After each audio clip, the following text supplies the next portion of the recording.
All right. Good afternoon, everyone. It's great to see everybody here. We acknowledge that our Brandon office is located on Treaty 2 lands, the traditional homelands of the Dakota, Anishinaabe, Oji Cree, Dene, and Métis peoples. However, we work extensively throughout Manitoba and in lands of Treaties 1 through 4 and in the southern portion of Treaty 5. Now, RMED respects the treaties that were made on these lands where we will work together. We commit to reconciliation along the path to economic prosperity. Now, with the webinar, if you do have any questions, we invite you to put your questions in the chat box, or we will also have a Q&A at the end. And I want to take this moment to recognize and introduce some of our staff members. We have Fomalola Abiola Adatola, our Marketing and Communications Manager, Teddy Garvey, Project Coordinator, Devin Stakilo, who is another Economic Development Advisor. Unfortunately, he's not here to join us today, and myself, Eric Forster, Economic Development Advisor. Now, with the webinar, we will be having a pre and post poll. So, Teddy, if you don't mind launching that now, and we'll let everybody fill it in while I read the biographies of today's presenters.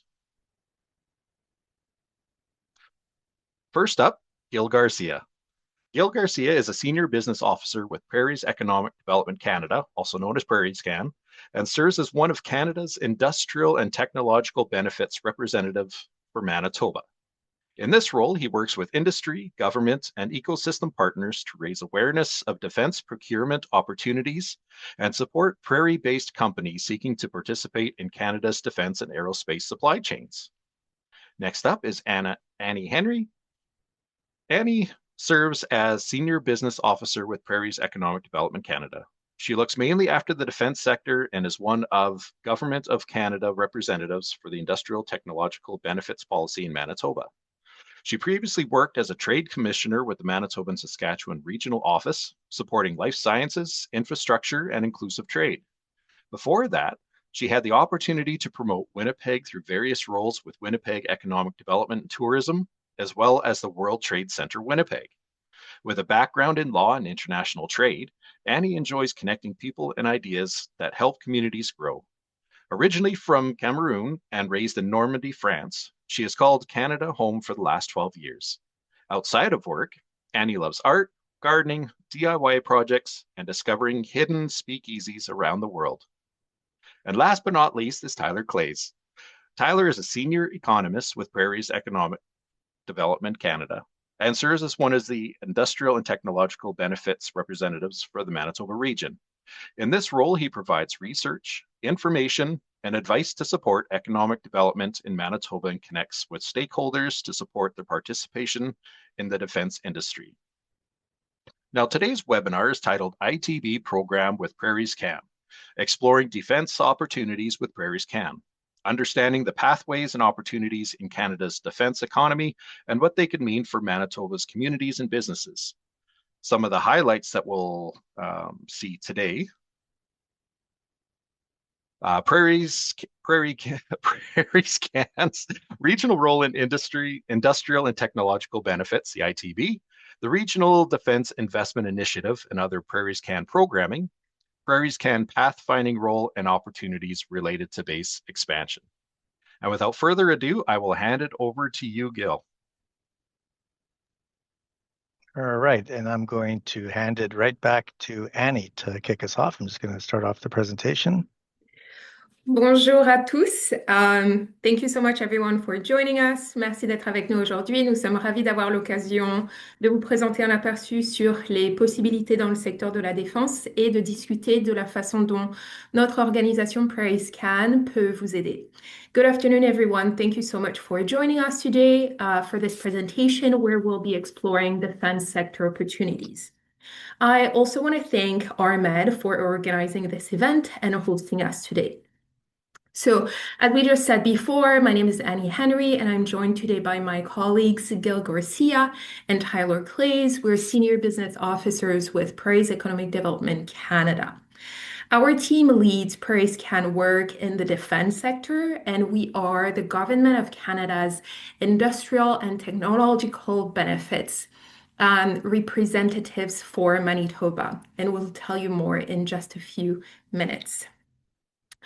So to walk you through today's agenda, we'll begin with a brief introduction of what Prairies Economic Development Canada is, and we'll call it PrairiesCan for short, followed by an overview of the defense opportunities and our role in the Industrial and Technological Benefits, ITB, policy.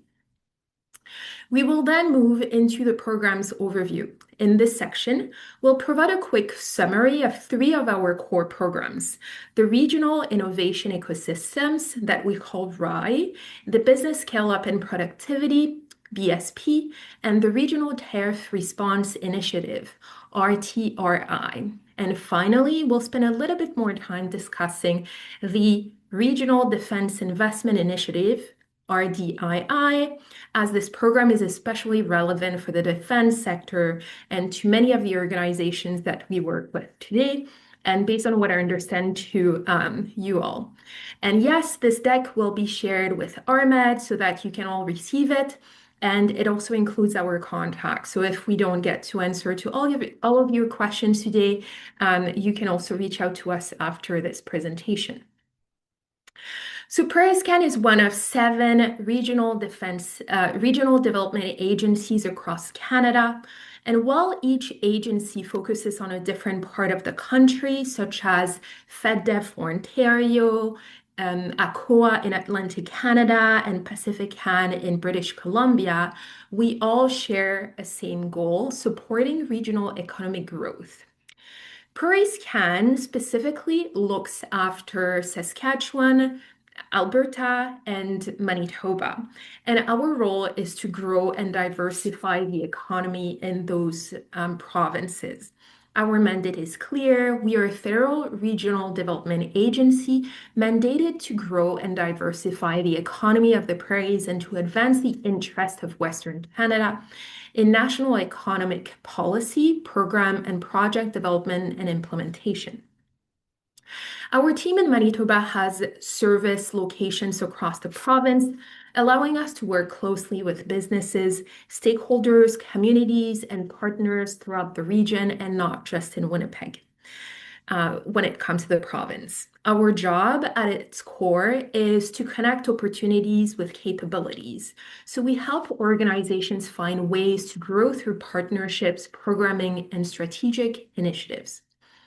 It is important to note that PrairiesCan offers a range of programs that support both not-for-profits but also for-profits organizations across the Prairies region. Next slide, thank you. As you might be aware, the Government of Canada has signaled its intention to rebuild, rearm, and reinvest in the Canadian defense with accelerated spending and increased NATO obligations to 2% of our GDP target this year. And the goal is to put Canada on a pathway to meet the NATO Defense Investment Pledge of investing 5% of our GDP in defense by 2035. The Budget 25 announced $6.6 billion over 5 years, starting in 2025 and 2026 fiscal year, to strengthen Canada's defense industry through a defense industrial strategy. Starting with initial investment announced in Budget 2025, the strategy will develop a strong defense industrial base so that more military capabilities are procured from Canadian supply chains. These investments will improve access to capital, drive research and innovation, bolster domestic supply chains, and grow critical resources.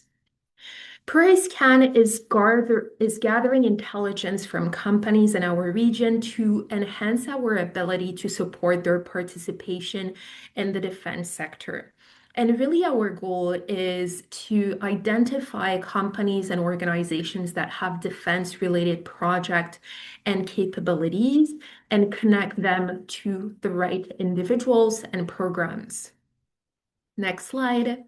So there are 3 channels where defense spending will have an economic impact and open up opportunities for suppliers. Those three key channels through which defense spending will generate economic impact and create opportunities for suppliers are number one, military bases and increase in personnel. Number two, federal procurement for defense through the Public Services and Procurement Canada, PSPC. And number three, investments made under the Industrial and Technological Benefits Policy. When it comes to the bases, there are planned increases in bases personnel that will have a significant impact on surrounding communities. For example, CFB Shiloh is expected to add over 1,000 new service members, and once family and members are included, this could result in 3,000 to 4,000 new residents in that area and the town of Shiloh and surrounding areas. These individuals will drive increased demand for everyday products and services, such as healthcare providers, groceries, retail, and other local support. And similarly, personnel growth plan for 17 Wing Winnipeg will create comparable economic impacts in comparable areas for Winnipeg and nearby communities. When it comes to federal procurement through PSPC, this is the second channel that we mentioned. These cover a wide range of goods and services used by the Canadian Armed Forces personnel and bases, including furniture, supplies, and certain types of equipment.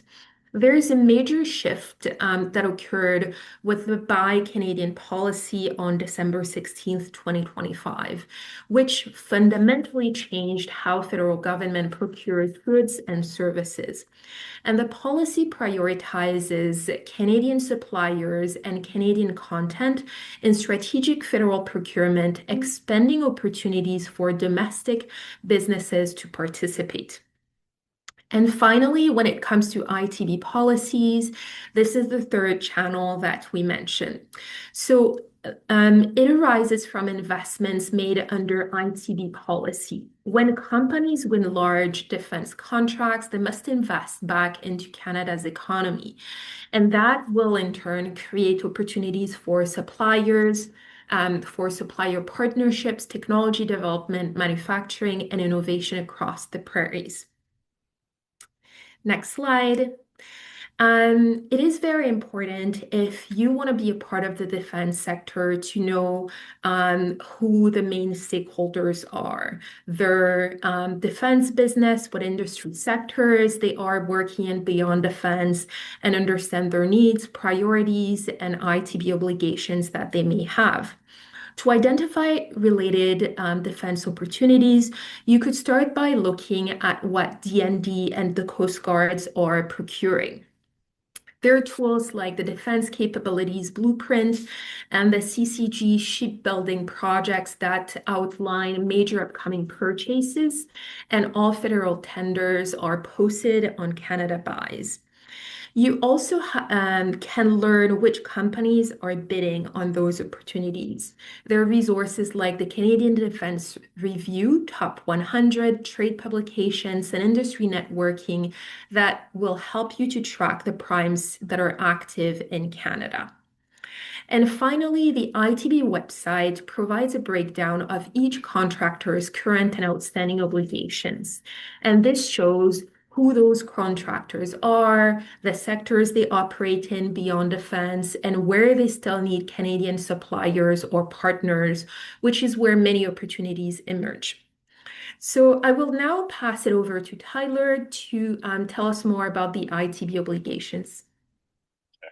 Awesome. Good. Yeah. Thank you very much, Annie. And thanks again, RMED, for having us today. So, as Annie had just mentioned, my name is Tyler, and I'm going to be giving an overview of the industrial and technological benefits policy and the PrairiesCan role within it. And for those of you who are counting, that's 16 syllables for industrial and technological benefits. So it's going to be ITB from here on out. Before getting into it, I did want to note that I'm providing a very high level of the ITB or overview of the ITB policy today. We could easily speak about the topic for well over an hour, but to keep everyone from logging off before Gil gets into his section, I've opted just to go over some of the key features here. So we can get into it. And next slide, there you go. Okay, so as Annie mentioned, the ITB policy requires that businesses who win large defense contracts undertake business activity in Canada equal to the value of that contract. This is what's known as their ITB obligation. So if a company wins a $1 billion contract, they have a $1 billion ITB obligation and must undertake $1 billion of eligible business activity within Canada. So the purpose of this tool is to leverage economic benefits from defense and Coast Guard procurement contracts by requiring prime contractors to undertake business in Canada. Canada's defense industry and industry more broadly can grow stronger. Canada's research institutions can develop new innovations and skills, and Canadian companies can become more competitive internationally. So before moving on, there's a few things that I'd like to just highlight. So I'd mentioned large contracts. So in the case of ITBs, the policy is going to apply to all contracts over $100 million. And then on a case-by-case basis, those over $20 million. This is the rule, but of course, there are a few exceptions based on trade agreements or national security exceptions. Another thing to note is that the winners of these contracts are often called prime contractors or primes, and this is a term that I'm probably going to use a lot. These are the organizations that are supplying to the military directly for a given contract. So some examples you might be familiar with are Lockheed Martin, who provides the F-35. It's also worth noting that companies can both be prime contractors as well as a lower tier supplier within the defense sector. So Magellan in Manitoba, as an example, they provide F-404 engine repair and overhaul as a prime contractor, but they are also integrated into many other companies' supply chains. Another point to drive home is that this is not a funding program. It doesn't provide grants or any sort of government money to companies. It requires that the winning supplier invest back into the Canadian economy using their own money or funding. So while the government requires that these investments go towards certain things, create jobs, support innovation, they are paid for by the contractors themselves. And then finally, you're probably asking who benefits from this policy. So of course, Canada as a whole in our industry, but more directly, companies, post-secondary institutions, and not-for-profit organizations that offer value to prime contractors will be who they work with directly. It's also worth noting that the benefits are not limited just to companies who are in the defense space. A lot of technologies can have dual use potential for both civilian and military use. And this includes things that we wouldn't typically associate to defense. So for example, trailers, for instance, could help haul weapon systems around. So it could be considered a dual use technology under ITB. Composite materials is another example, or the industrial coatings that are used to strengthen agriculture equipment could also be included under this kind of defense investment opportunity. So I'll get into some of that more later, but first I'll get into some more, policy considerations here. So bids under the ITB policy are assessed not just on their cost and technical requirements, but also the economic benefits they provide. And so the economic benefit part of this assessment is called the value proposition. The Government of Canada determines the economic requirements or economic benefit requirements for each value proposition based on the procurement. The requirements are, of course, evidence-based and developed through market analysis and industry engagement. I'm not going to get super far into the value proposition process because it's a novel in itself, but did want to go over some of the key activities. So there are these 5 value proposition pillars, which are direct defense sector work, which supports the long-term sustainability and growth of Canada's aerospace and defense sectors. Canadian supplier development, which supports the growth of contractors and suppliers within Canada. Research and development, export, so increasing the export potential and international competitiveness of Canadian-based firms. And skills development and training, so filling skill gaps and training gaps within the Canadian economy. And you can go to the next slide here, Gil. So beyond the value proposition pillars, there are also key industrial capabilities, or KICs for short. These are areas of emerging technology or established industrial strength in Canada that are important to the development of a globally competitive defense industry. So maintaining and growing these industrial capabilities ensure that Canadian industry can capitalize on these opportunities and also maintain the capabilities that are important to national security. Each of these kicks has a definition which aligns to the eligible business activities, but I'm not going to go into them because they're easily a paragraph or two each. But harkening back to that dual use potential for some of these capabilities, those that work in composites could potentially produce armor.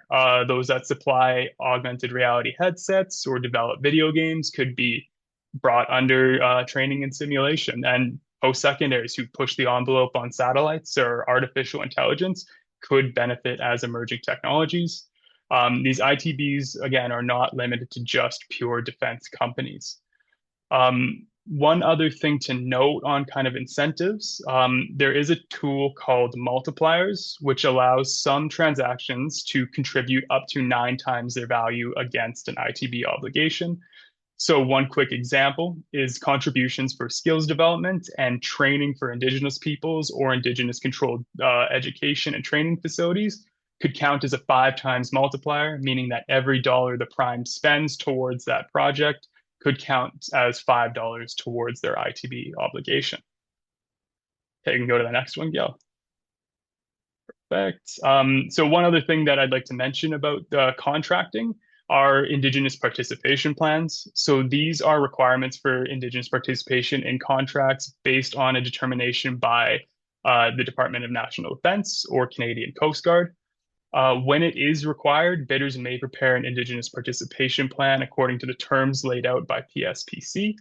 The goal behind these plans is to build Indigenous capacity within defense supply chains.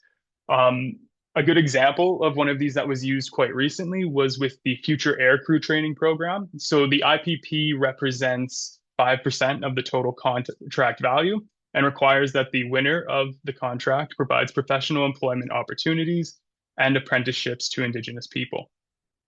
We can go into this a little bit more later, but PrairiesCan is often asked by defense contractors to identify Indigenous businesses and organizations as part of supplier requests. This is in part to help fulfill their IPP obligations and their reconciliation priorities. So for prime contractors, what are they actually spending money on and looking for? So the primes will spend on business transactions, which could be called direct transaction. So these are goods and services that enable them to fulfill their contract with the required quality and competitive price. And that last bit is very important. So for example, if a prime was contracted to supply jets, they could do business with a Canadian company that supplies the aircraft tires for that jet, for instance, but it needs to be at a high enough quality and a competitive price because, as mentioned earlier, they need to make decisions that make business sense for them. On the other side of this are investments. So these are the things that the company can invest in that improve their ability to deliver or create products or reduce costs in creating those products. So using jets as an example again, the prime could invest in an existing Canadian supplier to improve their manufacturing process for landing gear systems used in that jet. These investments could also be completely unrelated to the contract that they're supplying. So for instance, a company could win a contract to supply jets, but choose to invest maybe in a university for research and development on technologies related to other business lines like sustainable aviation fuels, composites materials, or mission systems. And they could even invest in things related to workforce development and training needed for sustainment or manufacturing of those goods. Either way, while they are obligated to spend the money, the transaction must make sense for the business above everything else. Companies are not going to make investments based on multipliers or alignment to a kick. They need to ensure that they are seeing a return on the investment that they're making. So a little bit more on this. The Government of Canada is quite demanding in the Department of Defense. So by extension, the prime contractor is going to be quite demanding as well. So expectations are going to be quite high because in a lot of cases, lives are at stake in the use of these products. So suppliers need to consistently deliver top quality goods and services to rigorous standards. If something goes wrong, there's no local repair shop that you can take these things to a lot of the time. There are a number of certifications that small, medium businesses can acquire to make them more appealing to prime contractors. And as a bonus, other OEMs outside of the defense space. So some of these include quality certifications like ISO 9001 or AS 9100. but could also be specialized credentials from organizations like Canadian Welding Bureau, which many companies may already have. There are also some certifications that are very specific to the defense sector. So these could be like the Controlled Goods Program or the Cybersecurity Maturity Model certification or the Canadian Program for Cybersecurity Certification, which proves that companies can safeguard data for defense contracts. The qualification and due diligence process for defense contractors is quite stringent and could take quite a long time. A lot of the relationships here could be years in the making, but once companies are in the sector, it can be quite lucrative and lead to working with other primes. Relationships are a huge, huge part of this sector, so important to note. Now, finally, on to the ITB RDA role, or Regional Development Agency. So I hadn't mentioned this earlier, but ITBs do not have regional requirements. Because of that. I have a question. Sure, yeah. Your last slide talks about requirements that you need to meet. Do you guys also talk about the ICOP as far as being certified for AS 9100 and 9200 that has to be in that registry? I'm unfamiliar with that one, but a lot of these certifications are going to be dependent on the prime contractor that you're working with. Right. Like these ISO 9001 is a pretty standard one across most defense prime contractors, but depending on who you're considering working with, it could vary. Okay, thank you. Yeah, of course. Okay, so going back to, the RDA role here. So there are no specific regional requirements, and because of this, regional development agencies, such as PrairiesCan here, have set up teams to attract investments to their regions. So as you'll see on the graphic on the screen here, PrairiesCan acts as kind of a bridge between prime contractors and regional stakeholders. Gil will often say that we are kind of the match.com for ITB obligations, and I think that's absolutely true in a sense. So internally, PrairiesCan is divided into two roles. The first is in our Ottawa office, who is kind of the direct connection between the prime contractors for their ITB requests and defense contract information. They're also the major leads on the ITB policy and have undergone a significant amount of training to speak to every aspect of it. The other, and I would say much cooler side of the team, is the one that Gil, Annie, and I are on, which is the regional level, who are the boots on the ground. We connect with companies directly in regards to the ITB policy. And so there are 5 major buckets of activity that the department is responsible for. Number 1 is connecting firms that have ITB obligations to Prairie stakeholders. We do this through forwarding capabilities to our Ottawa team to share out, or responding to requests from prime contractors. So an example of this would be a supplier or a prime contractor asking if there are Manitoba companies with capabilities of providing stealth coatings for jets. We would do some outreach or look through our databases and forward those that are a good fit. We are also responsible for promoting Prairie capabilities and PrairiesCan roles. So much like the webinar we're holding today, we convene industry and engagement events such as the upcoming Western Innovation Forum or supplier events. We pathfind on ITB and defense procurement questions and issues. So the Ottawa team can answer some of the deeper industrial and technological benefits questions, but we're also able to pathfind to other departments such as Procurement Assistance Canada for any procurement related questions. And finally, we are asked to advise on Prairie capabilities and perspectives. So before showing some examples of awarded ITB contracts, I just wanted to make a quick note of how economic development offices and communities could get engaged. And I'd say the major thing you can do is just reach out to Gil, Annie, and I anytime to discuss any defense-aligned projects or outstanding companies that you have in your region, or any questions that you have about the policy broadly. We're always looking to build more of these connections and are genuinely surprised by some of the capabilities that we have here in Manitoba. Plus, today's presentation is quite high level, so we do have a lot more wisdom that we can share. And for any SMEs on the call, I would recommend the same thing. We do have some additional information that we can provide around preparing for B2B meetings or entering the space, but always happy to have a call. All right, next slide, yeah. So, as an example of an ITB contract that was awarded, the Future Aircrew Training, also known as the FACT program, is comprised of aircrew training services for the Royal Canadian Air Force. It includes the delivery of pilot training, aircrew training for air combat systems, and airborne electronic sensor operations. The organization Skyline, who won this contract, was formed as a partnership between CAE and KF Aerospace. They officially won the contract in 2024 and will be delivering this program over the course of 25 years. According to the breakdown of current obligations by contract, this contractor has about $5 billion in outstanding ITB obligations.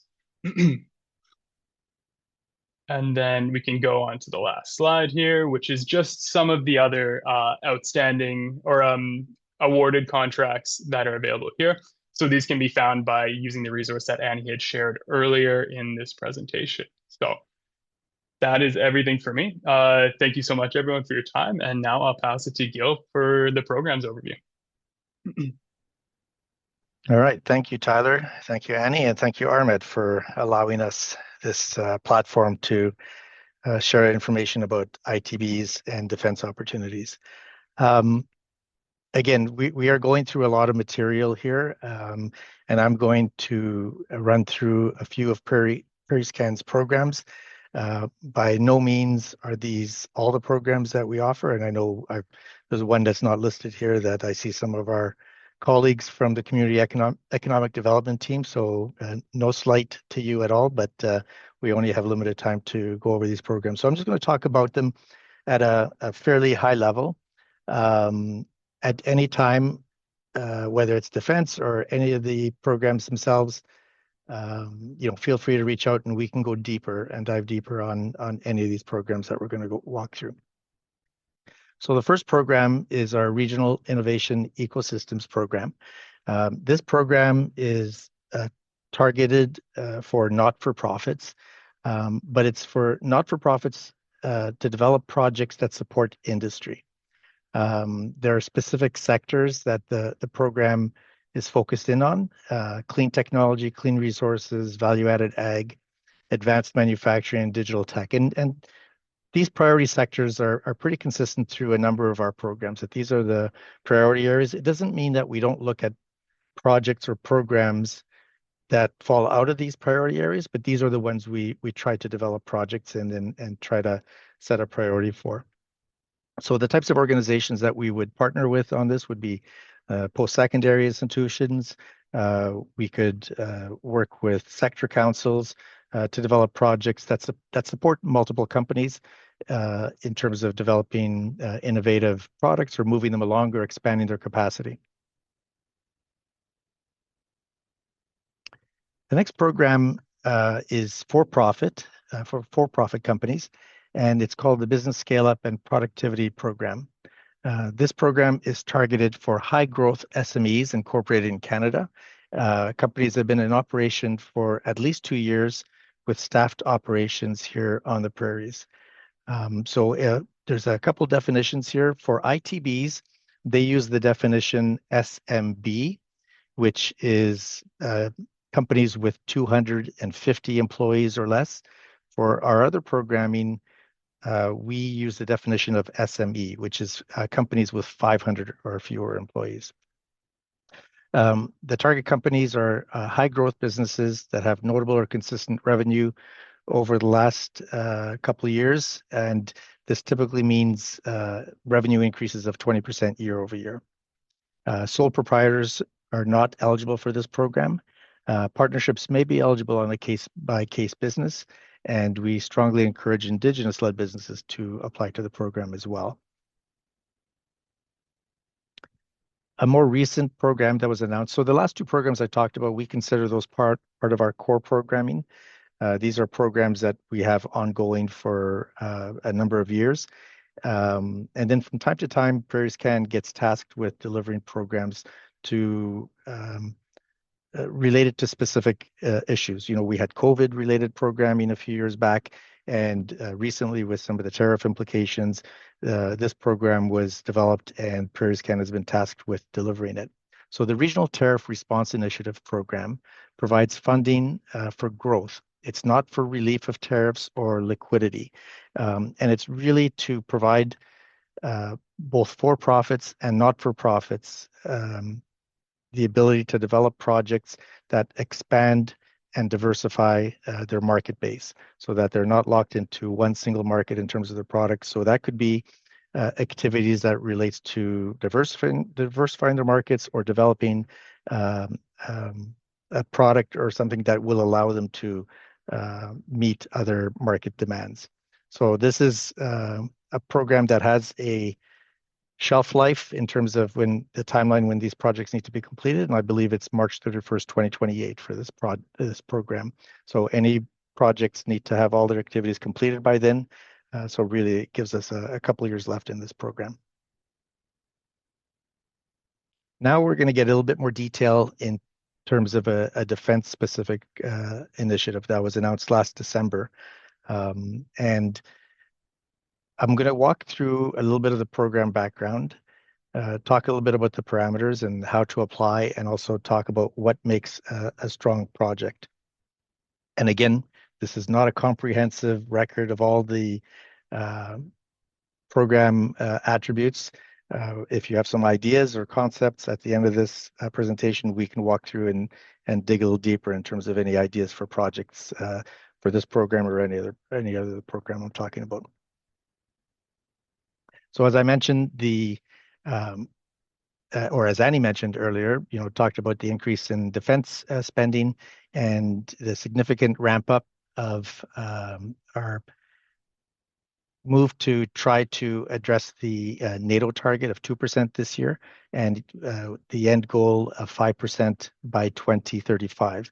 So this means billions of dollars in increased defense spending, which provides significant opportunities for Canadian industry that are already in defense to expand and grow, but also for related sectors to pivot and if they're dual use technologies or maybe they want to pivot to defense to expand our defense industrial base.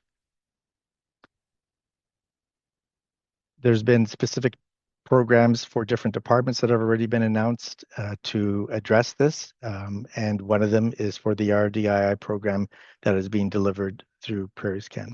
So this was announced in December, but it did get backdated to April 1st of last year. So it does have an end date of March 31st, 2028 as well. So the goal of the RDI is to broaden and strengthen Canada's domestic defense sector by accelerating integration of businesses and regional ecosystems into defense supply chains. This includes support for businesses supplying technologies, goods, and services both domestically and internationally, and also extends to not-for-profits exploring new defense-related avenues and assisting businesses with testing. RDII investments must meet military needs and align with defense priority areas. There may be other benefits deriving from it in addition to those related to defense. So a subcomponent of the initiative includes technologies, goods, services that are dual use, which means they have both military and civilian applications, such as quantum, artificial intelligence, optics, photonics, cybersecurity, or some of the examples that Tyler mentioned earlier. So a proposed dual-use product, service, or technology would need to describe how it directly responds to a military need. In fact, any project that we review that's being applied for RDI funding has to be identified that it has a direct military application, whether it's dual use or in the defense contract, whether it is defense contracts on the horizon for the proponent or that there's a specific technology or capability that is being sought by Department of National Defense. So it's important for the applicant organization to demonstrate the relevance for the defense market. The defense procurement contract discussions or activities with contractors or the Department of National Defense should be highlighted, and also to showcase that they have the necessary certifications that they've been obtained or will be obtained, be in a position to be obtained for the product for the defense sector. Businesses are eligible not only for those who have an existing defense procurement contract, but with the Government of Canada or NATO allies, or a defense contractor supplying or bidding to supply the Government of Canada or NATO and alliances and allies. So businesses are also eligible for those who are trying to better position themselves to secure a defense procurement contract with the Government of Canada or NATO allies or alliances. So you can either have a contract in hand, that potential contract, or you're trying to position yourself to take advantage of a potential contract. So the RDI is not just about supporting the existing defense sector players. It's also an opportunity for other providers of technologies, goods, and services to enter the sector and to help support innovation and production capacity. Not-for-profits can also include both those providing business support services like training, certifications, as well as post-secondary institutions and research centers that already are or could potentially support the defense sector. Indigenous economic inclusion is a priority area for RDII, as there currently are very few Indigenous-led entities within the defense sector. Indigenous-led applicants are encouraged to contact PrairiesCan directly to discuss their ideas. There's no need to complete an application form at this time. So the activities are intended to support businesses, mainly SMEs, to increase production and innovation capacity, improve productivity and competitiveness, explore and secure new markets, meet defense certification qualification standards, and support business startup and scale-up related activities to get integrated into the defense supply chains, and also responding to major military contractors and Government of Canada procurement opportunities. So this would include support for the development and deployment of dual-use technologies, such as quantum artificial intelligence, as I mentioned, and cybersecurity, and a focus on support for late-stage product development, so technology readiness level or TRL level 5+, including demonstration activities and technology showcases. Activities should also support regional innovation and research centers, supplied not-for-profit organizations, and industry associations which undertake activities to provide technical and business support services to SMEs, help with supply chain development, integration, conduct collaborative industrial research for activities that include early development of technologies that relate to enhancing Canada's defense priorities.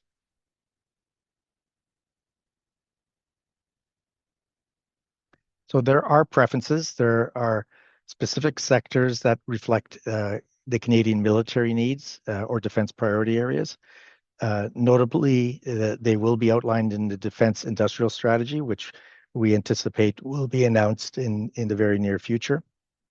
But we know that already that certain elements from the key industrial capabilities in one of Tyler's slides, items like artificial intelligence, cybersecurity, quantum technologies, uncrewed and autonomous technologies will definitely be part of that Defense Industrial Strategy key capabilities.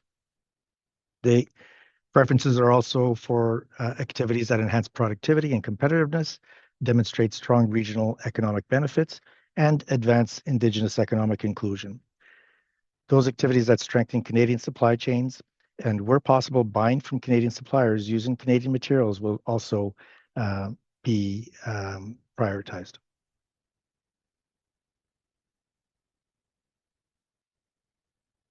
Now, the project, as I mentioned, was announced in December, but it did allow for costs retroactive to April 1st, so that if a project is already underway that may qualify, there's definitely opportunity to still apply, and we can look at the costs that have been incurred already to date, but we can't go back earlier than April 1st, 2025. The duration of the project, now that we're a year into it, so we only have 2 years left, but the duration of the project originally was maximum 3 years, going back to April 1st, 2025 and ending March 31st, 2028.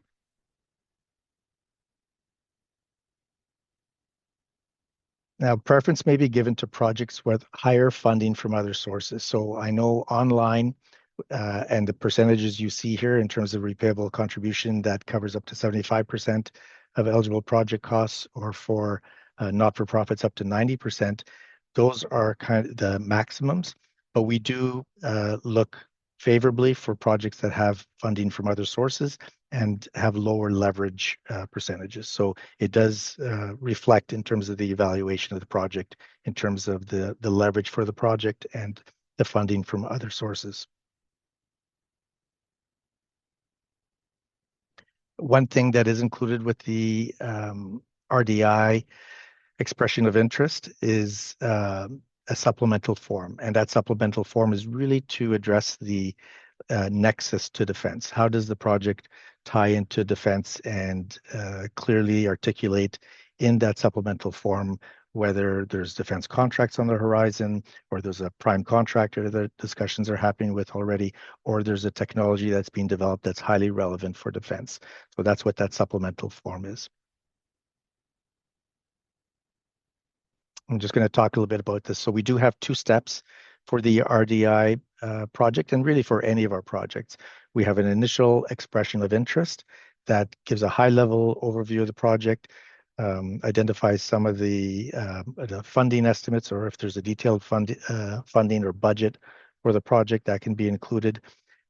Once that expression of interest is reviewed and assessed, then the applicant will either be invited to apply for a full application, or they'll be told that the project does not meet the criteria. One thing we do encourage, even before you submit an EOI, is to reach out to us first with your ideas or project opportunities, and we're open to having discussions. Very rarely does somebody come to us with a turnkey project that is ready to go. Most of the time, it's an iterative process where we have ongoing discussions, and the project gets developed over a period of time. So we always like to have those discussions, and we can help identify areas that can supplement the favorability of the project moving forward as an approved project. And that's it for me. This is our contact information. As Tyler and Annie said, we will be sharing the slide deck at the end of the presentation. I haven't been looking at the chat to see if there's any questions, but I think this is a good time. If we have some time left, I think we have 10 minutes left. Yeah, we certainly have time. So if anybody has any questions, feel free to put your hand up, come on the screen and ask them, or feel free to add them into the chat. Just so I don't miss it, I just want to say thank you very much again to Gail, Annie, and Tyler for your time this afternoon to talk with us. I'll open it up to questions if anybody has any.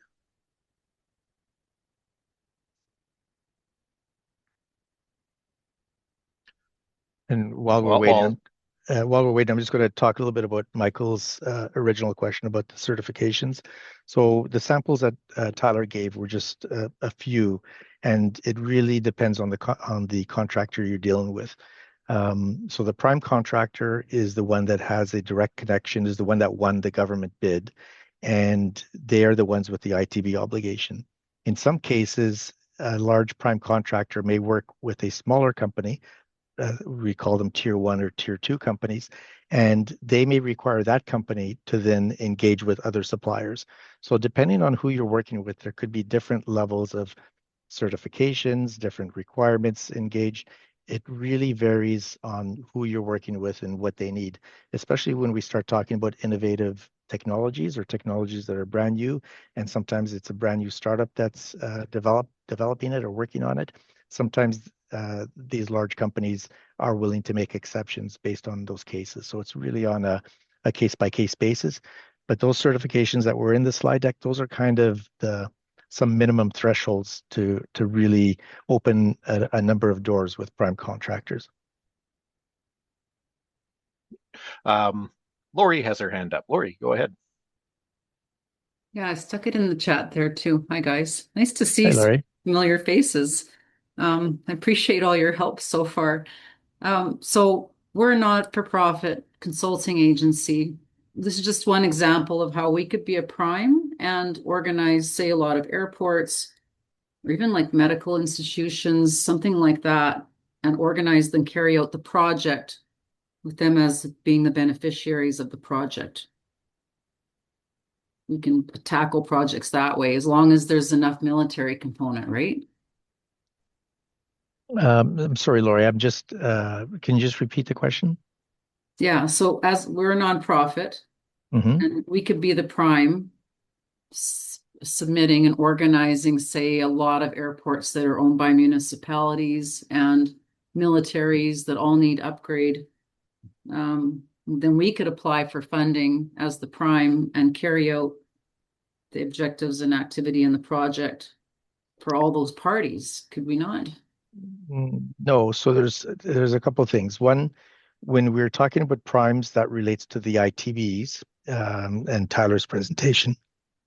Those are the organizations that have contracts directly with the government, and there's usually those are for-profit companies that are winning those types of contracts. They're the ones producing and providing the goods. For RDII, there's a not-for-profit component, and they can be the not-for-profit can be organizing a project that helps support small and medium-sized enterprises. So it could be something that provides them with supports in getting their certifications, or it could be in terms of capacity building, helping them prototype or develop their products to get to more of a commercial stage. But it has to benefit multiple companies. It can't benefit one. So I'm not sure if I answered your question, Not so Lori. much infrastructure projects, but more the educational and business technology types of things. Yeah. Infrastructure. There is a component of the RDI that doesn't include a component for infrastructure, but that is not really related to not-for-profits. It's a lot to learn here. I'll keep Yeah, going. it is. We'd be happy to have a chat Yeah. directly and answer your question a little bit more in depth. Yeah. Right. Thank you, Lori. Jason, you got your hands up. Thanks, Eric. And thanks to the PrairiesCan team for this informative presentation. Lots of dense material to go through here. Forgive me if you guys did clarify this, but for me, it's just, I could use just a few more comments. On the industrial technological benefits component, there's this RDA role, and PrairiesCan as a go-between between bidders, prime contractors, and some of the prairie companies and post-secondaries and so on. Could you help me understand for our SMEs out here how they can engage in that exchange? You'd mentioned a few of these procurement websites and so on, and we can certainly direct them in that way. But will PrairiesCan be keeping something like a database or a list of potential contractors or rather companies to work with these prime contractors that may not be known? And so, if so, how would they get their name on such a list? Well, yes, we do keep a list, and the way to get on that list is to reach out to us and let us know about the capabilities of the company in your organization, in your area, or have the company reach out directly to us. That is the best way. We will then review their capabilities and identify if there's alignment with some of the things that were on the slides in terms of the key industrial capabilities or needs for defense, and if there's opportunities for them, whether through ITBs or otherwise. So that list that we use is not just for ITBs, it's for other procurement opportunities as well, and also for networking. And we quite often we connect company to company if we see that there's opportunities for them to work with each other outside of an ITB environment. In addition to being on our list, there's many other tools that they can use to connect with these prime companies. They can go directly to the company website, and they often have a supplier portal. They can register there so that they can put their capabilities on there. So a lot of the large ones will have a supplier portal. They can attend trade shows. There's an upcoming trade show in Calgary in a few weeks called the DefSec West. That is a trade show where a lot of these prime companies will be there, and they can set up meetings with them, B2B meetings, The largest trade show is CanSec, which is in Ottawa at the end of May. That is Canada's largest security and defense trade show. And that one is where, umpteen primes will be there. And it'll be, the primes are in demand. So it can be challenging sometimes setting up meetings with them, but that's what they're there for, is to meet with small, medium-sized companies, to meet with organizations that might be of interest to them in terms of their ITBs or bringing them into the supply chain. One of the most important events is coming up. The Western Innovation Forum, hosted by PrairiesCan, is coming up at the end of this month. It's an online virtual event, 3 days, February 24th to 26th. We have been promoting this. We can include information about that. If there's companies that are interested, we recommend you reaching out to us first, because we want to make sure the attendees on that event have alignment with defense. We can provide you with a link to the portal and you can register. That portal, that event also has a number of primes. I think at last count, we had over 20 that are going to be participating. And the sole purpose of that is for them to set up 20-minute meetings with companies with capabilities they're interested in. So those are kind of multiple areas for companies to look for opportunities to get engaged with primes. One is on our database. 2 trade shows. Our Western Innovation Forum is another one. And then there's other tools like going through LinkedIn and finding the right people, but those are a little bit more scattered in terms of efficiency. Jason, I was just going to add to what Gil just said. Over and above everything that he mentioned, there are also instances where we have prime contractors that reach out to our team directly with specific criteria and capabilities that they're looking for. And it is up to us to make suggestions of potential companies and organizations that could be a good fit. So based on the criteria and elements that we receive, we would obviously look at our ITB database, but we would also be proactive in trying to figure out if there are other organizations that perhaps we don't know about that could be a good fit. And then we would come up with a suggestion of organizations for those prime contractors that we can then share with them, and they can reach out directly. Thank you so much for those comments, Gil and Annie. Just one quick follow-up, if you don't mind. It's on the dual use component. There's a lot of manufacturers in southern Manitoba that do metal fabrication in particular, and coatings and stuff like that. How is there criteria for what would constitute a relevant dual use manufacturer that may be tapped to perhaps change a production line to something more specific related to defense, or a component within that a prime may need? Is there a place so that I could direct our SMEs to look at that dual use component? Sorry, Gil, I see you're on mute there. Thank you. There isn't a place that you can go to that has a directory or a listing of all these capabilities. We're quite often surprised sometimes by the capabilities that the primes ask us. The key thing to know is if a fabrication or a milling organization, do they have unique capabilities?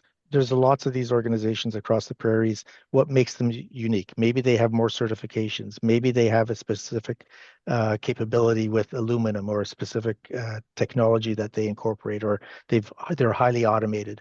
Those are the things I think that really help them stand out.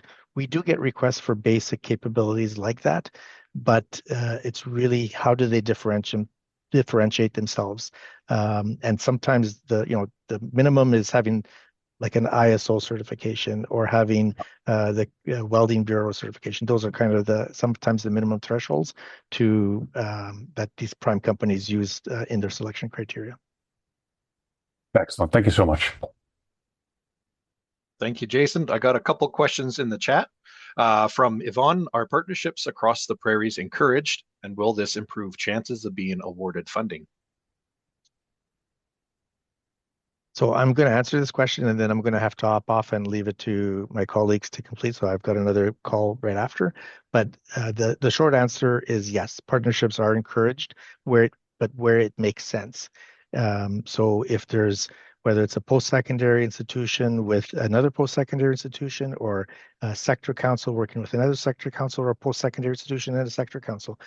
If those partnerships make sense to develop a project together and they're each bringing core competencies and capabilities to the project, we definitely do look favorably when we see these organizations partner together.